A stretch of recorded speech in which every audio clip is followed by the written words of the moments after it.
probably one of the most underutilized but most often requested feature with conditional formatting is using your own custom rule to determine what to format.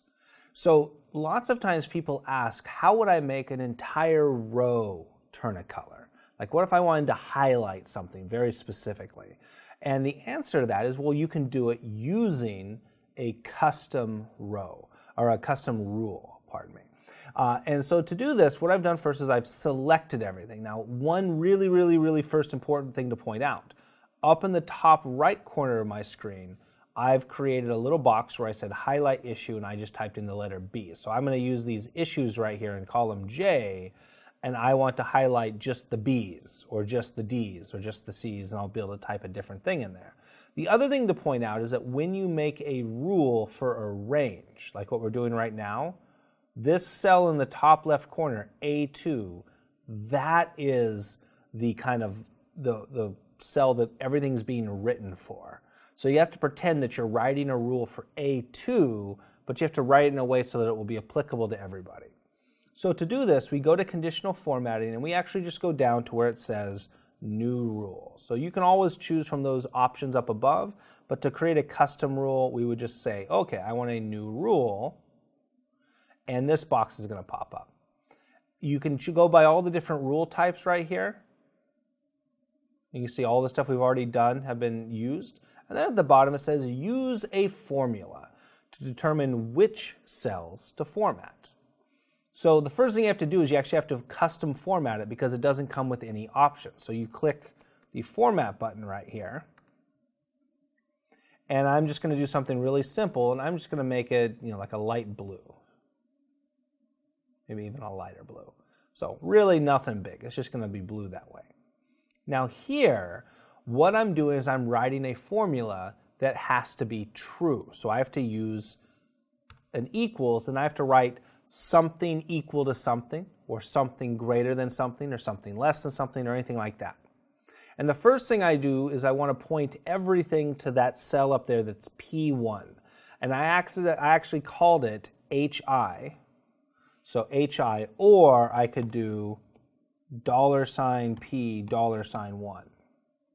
Now the reason the dollar signs are there is that I'm writing this rule for A2, but it has to always also be applicable to B2 and C2 and D2. And for that to take course, P1 has to be absolute. Now what I want to say is, hey, is it equal to J2? That cell right here where we have the issue. Now if I did that, A would be looking at J, but then B would be looking at K. So I need to actually make that J static. And then just a 2. Now the reason the 2 is not static is that I don't want everybody looking at J2.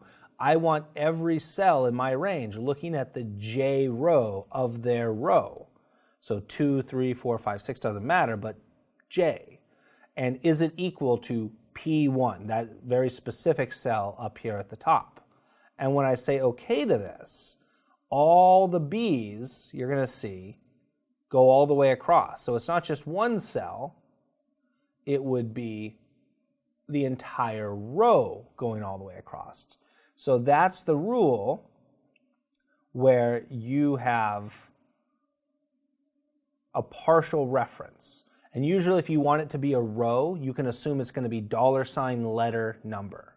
And the other one's either going to be a static value or going to be an absolute reference. So one of them is going to have both dollar signs or just be a value, and the other is going to have a $letter, then a number. And that will make a whole row turn a specific color. But all you have to do here is type any sort of rule. I've done rules here with the OR function and the AND function if you needed one or more things to be true. I've done all sorts of different rules with VLOOKUP. So you can do really complicated things here as long as you create the rule in a way that will be applicable to everybody. You can then get it to work out and get it to apply it. And you can see right here, if I come up here to where it says B, if I change it to D, now all the D's are suddenly highlighted. If I change it to A, all the A's are suddenly highlighted, on and on and on. So it's a great way of creating kind of like a highlight button that I can type something in and get it to do that for me. Or I could be doing a VLOOKUP for some information and also have it highlight those rows throughout or anything like that if I need it to. So we have learned in this video how to create a custom rule of conditional formatting.